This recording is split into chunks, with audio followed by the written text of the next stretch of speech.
ರಾಶಿ ರಾಶಿ ಪ್ರತಿ ದಿವಸ ಬೀಳ್ತಾ ಇದೆಯಲ್ಲಪ್ಪ.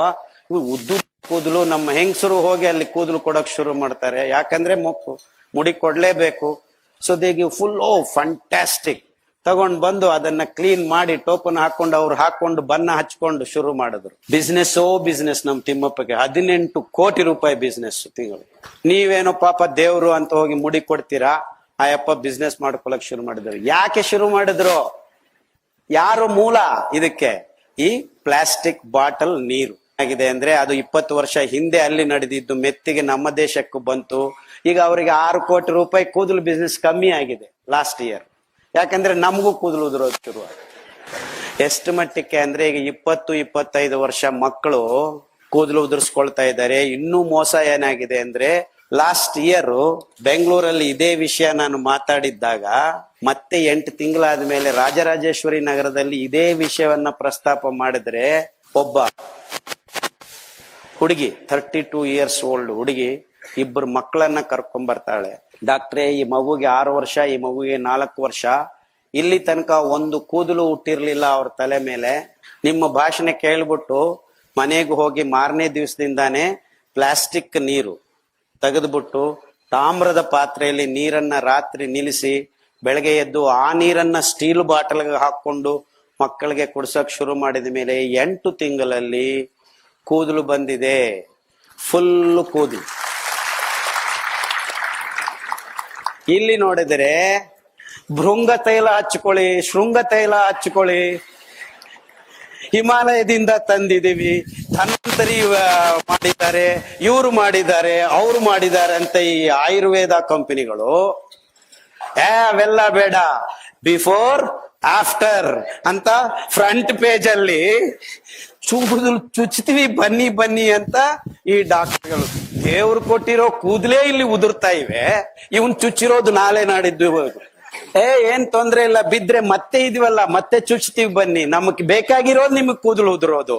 ನೋಡ್ರಿ ಎಷ್ಟು ಸೂಕ್ಷ್ಮವಾದ ವಿಷಯ ಅದು, ಎಷ್ಟು ದೊಡ್ಡ ಪರಿಣಾಮವನ್ನ ಇಡೀ ಪ್ರಪಂಚದಲ್ಲಿ ಮಾಡಿದೆ ಅಂದ್ರೆ ನಾವು ಈ ಹಾಳಾಗಿದ್ದ ಪ್ಲಾಸ್ಟಿಕ್ ಬಾಟ್ಲಲ್ಲಿ ನೀರನ್ನ ಹಾಕೊಂಡು ಕುಡಿಯೋದ್ರಿಂದ ಅತಿ ಅದ್ಭುತವಾಗಿ. ಇನ್ಫ್ಯಾಕ್ಟ್ ಹಿಂದೆ ನಾವು ಬೆಳೀತಾ ಇದ್ದಾಗ ಹೆಣ್ಮಕ್ಳನ್ನ ನೋಡ್ಬೇಕಾಗಿಲ್ಲ, ಬರೀ ಜಡೆ ನೋಡ್ಕೊಂಡು ಮದ್ವೆ ಮಾಡ್ಕೊಂಡಿರೋರು ತುಂಬಾ ಜನ ಇದ್ದಾರೆ.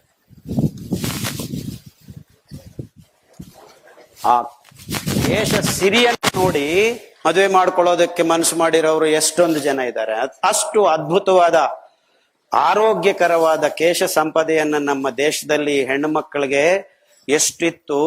ಈಗ ಹೆಣ್ಣು ಮಕ್ಕಳು ಬಕ್ಕೆ ತಲೆ ಆಗೋಕ್ ಶುರು ಆಗಿದ್ದಾರೆ. 25 ವರ್ಷಕ್ಕೆ ಕೂದಲು ಉದುರ್ತಾ ಇದೆ ಡಾಕ್ಟ್ರೆ, ಮದುವೆ ಆಗೋದಿಲ್ಲ ಅಂತ ಹೆಣ್ಮಕ್ಳು ನನ್ನ ಹತ್ರ ಹೋಗಿ ಚುಚ್ಕೊಂಡು ಮತ್ತೆ ಬಿದ್ದಿರೋರು ಬಂದಿದ್ದಾರೆ. ನನ್ನ ಹತ್ರ ಯಾವ ಔಷಧಿ ಇಲ್ಲಮ್ಮ, ನೀವು ಮಾಡ್ಬೇಕಾಗಿದ್ದಿಷ್ಟೇ.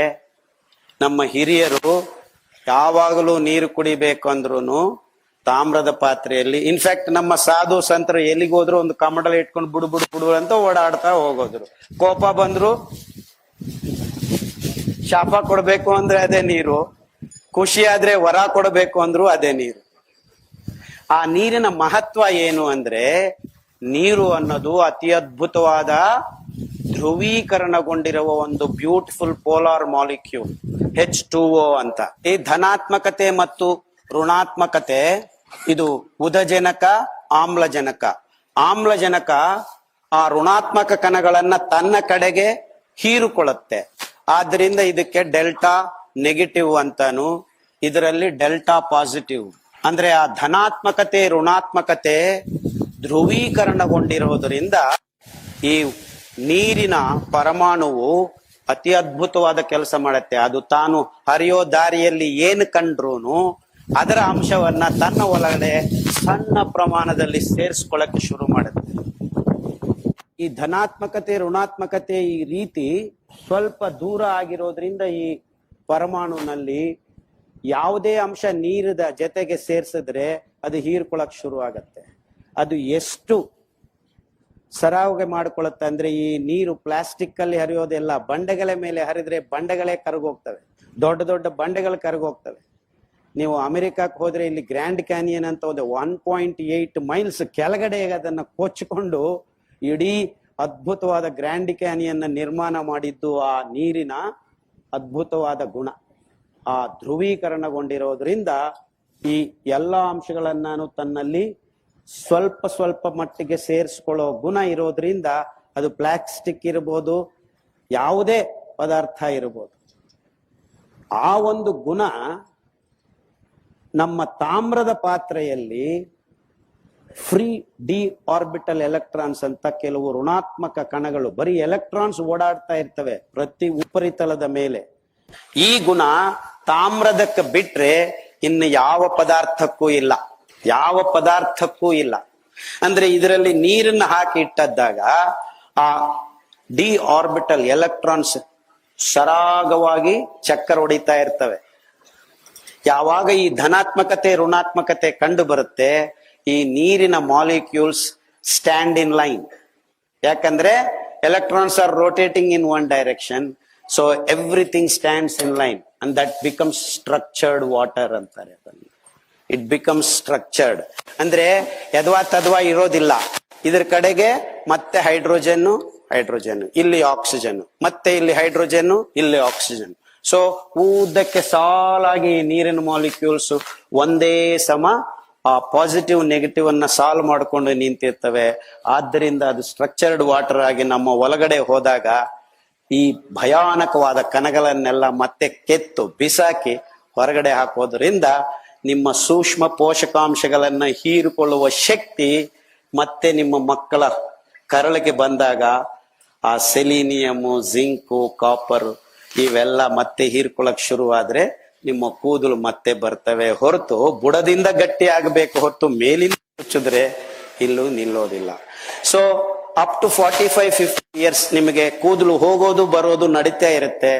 ಅಲ್ಲಿ ತನಕ in fact up to 20-25 ಇಯರ್ಸ್ಗೆ ಬೆಕ್ಕೆ Tala bald head ಬರ್ತಾ ಇದ್ರೆ ನೀವು ಈ ಸಣ್ಣ ಬದಲಾವಣೆಗಳನ್ನ ಮಾಡಿಕೊಂಡ್ರೆ ನಿಮ್ಮ ಕೂದಲು ಉದುರೋದು ಕಮ್ಮಿ ಆಗತ್ತೆ, ಬೇಗ ಬೇಗ ಬಿಳಿ ಕೂದಲು ಬರೋದೂನು ಕಮ್ಮಿ ಆಗತ್ತೆ. ಇಷ್ಟೇ ಮಾಡಬೇಕಾಗಿದ್ದು. ಸೊ ನನ್ನ ಹತ್ರ ಬರೋ ಮಧ್ಯದಲ್ಲಿ ನಾನು ಒಂದು ಹೋಮಿಯೋಪತಿ ಡಾಕ್ಟರ್ ಅಂತ ಅವ್ರು ಹೇಳಲಿಲ್ಲ. ಕಳೆದ 15 ವರ್ಷದಿಂದ ನಾನು ಹೋಮಿಯೋಪತಿ ವೈದ್ಯ ವಿಧಾನದಲ್ಲಿ ಔಷಧಿಗಳನ್ನ ಕೊಟ್ಟು ಜನಕ್ಕೆ ವಾಸಿ ಮಾಡೋದು ಅಂತ ಪ್ರಾಕ್ಟೀಸ್ ಮಾಡ್ತಾ ಇದ್ದೀವಿ. ಸಾವಿರಾರು ಜನ ಬರ್ತಾರೆ, ದಿವಸಕ್ಕೆ 100 ಜನ ಪೇಷಂಟ್ಸ್ ಅನ್ನು ನೋಡ್ತಾ ಇದ್ದೀವಿ. ಸಾವಿರಾರು ಜನಕ್ಕೆ ಔಷಧಿ ಇಲ್ಲದೆ ತಮ್ಮ ಜೀವನ ಶೈಲಿಯಲ್ಲಿ ಬಾಯಿಗೆ ಹೋಗುವ ಪದಾರ್ಥಗಳ ಗುಣತತ್ವವನ್ನ ಬಿಡಿಸಿ ಹೇಳಿ ಬದಲಾವಣೆಗಳನ್ನ ಮಾಡಿಕೊಳ್ಳೋದ್ರಿಂದ ಈ ರೋಗಗಳನ್ನ ಸಂಪೂರ್ಣವಾಗಿ ವಾಸಿ ಮಾಡಿಕೊಳ್ಳುವುದಕ್ಕೆ ದಾರಿ ಮಾಡಿಕೊಳ್ಳೋ ಒಂದು ವಿಧಾನವನ್ನ ಹೇಳ್ಕೊಡ್ತಾ ಅನೇಕ ಅನೇಕ ಅನೇಕ ಭಯಾನಕ ರೋಗಗಳು, diabetes, gangrene, BP, triglycerides, rheumatism, thyroid problem, cancer ಗಡ್ಡೆಗಳು, ರಕ್ತ ಕ್ಯಾನ್ಸರ್, ಈ ತರ ತುಂಬಾ ಕೇಸ್ಗಳಲ್ಲಿ ನಾವು ಆಹಾರ ಪದಾರ್ಥಗಳು ಮತ್ತು ನೀವು ಬಳಸುವ ಈ ಪದ್ಧತಿಗಳನ್ನ ಬದಲಾವಣೆ ಮಾಡಿಕೊಂಡು ಸಂಪೂರ್ಣವಾಗಿ ಗುಣಮುಖರಾಗಿರೋರನ್ನ ನಾವು ಸಾವಿರಾರು ಜನಕ್ಕೆ ಸಹಾಯ ಮಾಡಿದ್ದೀವಿ.